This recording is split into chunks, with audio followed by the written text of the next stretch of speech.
新都始建于春秋末期，也有近2800年的历史。它与成都、广都合称为古蜀三都。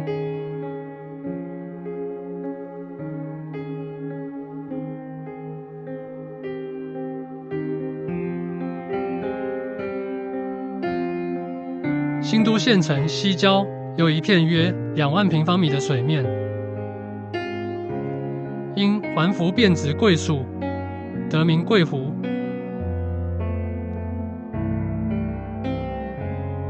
池塘的旁边是中国明代著名学者杨尚安的祠堂，而在桂湖的东侧，藏着一座不起眼的县级博物馆。这就是今天我们准备探访的新都博物馆。在不到3500平的展厅内，展出文物达2000余件，其中国家1级文物37件，2级文物40件，3级文物400多件。其中的展品涵盖了陶器、瓷器、金银器、青铜器、画像砖、书画等精品文物，时间跨度从4000年开始，历经汉唐，直到明清。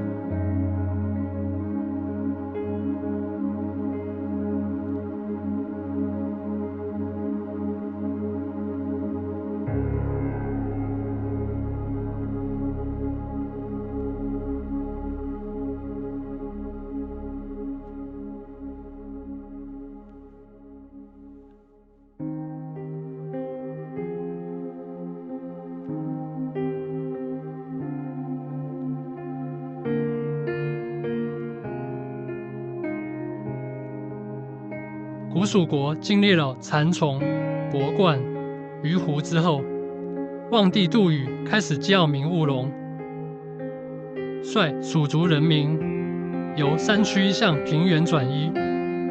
当时因岷江之水尚未治理，土质肥沃，广大平原亦遭受洪灾之害。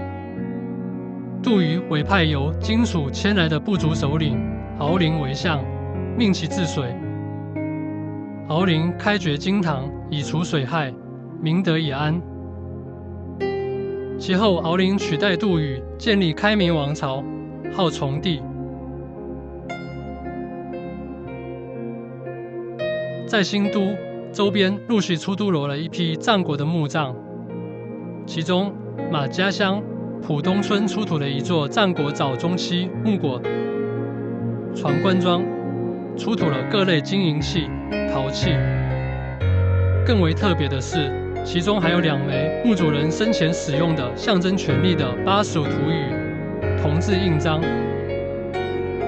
巴蜀土语是中国古蜀地区镀印或刻在器物上的一种定型的象形文字，是与甲骨文、钟鼎文一样古老的符号。它是古蜀文化的一种载体。又图像性的符号，例如手掌、花地、水波、房屋、人头和虎、鸟、蚕等。至今为止，这些带有原始巫术色彩的图像没有被解读。秦灭蜀以后，自蜀郡于成都，新都的经济得到了长足的发展。在蜀国的都邑中，蜀中三都名噪一时。直到汉晋时期，新都的经济也非常的发达。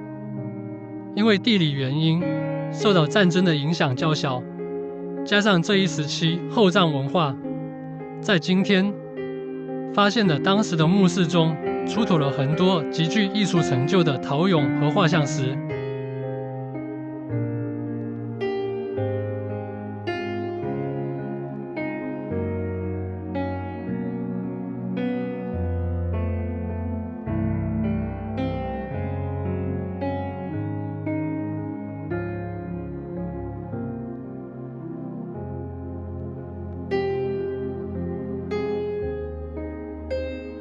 新都东汉击鼓说唱俑，长32厘米，宽20厘米，高48厘米。1982年在四川新都县马家山汉墓出土，质地为红陶制。此俑在人物动作表面的刻画极为杰出，以大幅度的动作和丰富的表情，展现出说唱的时候的幽默形态，具有浓厚的民间气息。说唱俑头扎金，额载着花饰，体态肥矮，踞坐在蹲座上，收颈耸肩，上身赤裸。他的右臂具鼓槌高举，左臂也环抱一个圆扁鼓，双臂带有饰物，下着长裤，赤足，右腿平抬，而脚心向上，左腿趋于圆蹲上。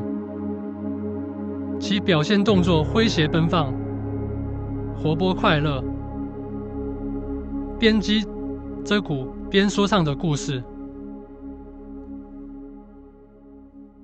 汉书上记载，这些说唱俑大多是侏儒，身份也非常低微。他们在生理的缺陷上为上层人提供取消的笑料，在逆境中也以乐观的生活态度生活。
除了反映底层人物的陶俑之外，在当时视死如生的背景下，画像砖反映出当时贵族生活的方方面面。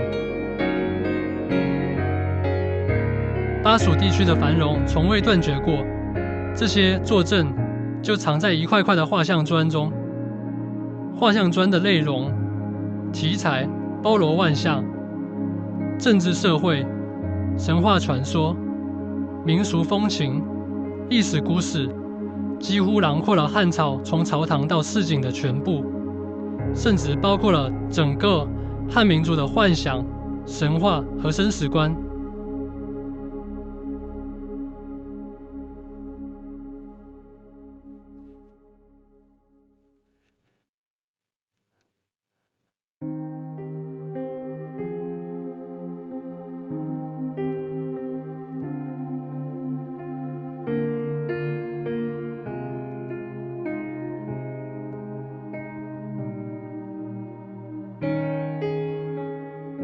若我们桑林野河图，最早的冲空图，在桑树下面，一对男女正在旁若无人的交合，题材直接大胆，花鸟纹高足金杯。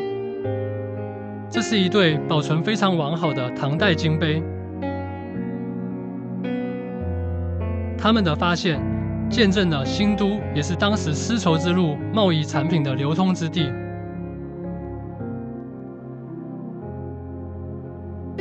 除了金银器，瓷器也在丝绸之路中非常重要。现在我们看到的这件绿药青花瓷，就在当时非常有特色的一件用品。它的做工精美，青花釉色漂亮，最特别的地方是它自带一个滤网，是喝药的时候用来过滤药渣的。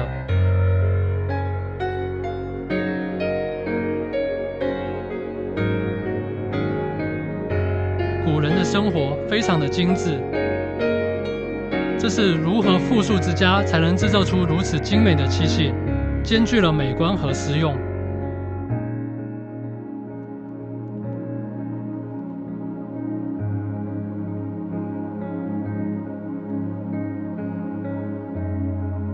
新都博物馆的瓷器。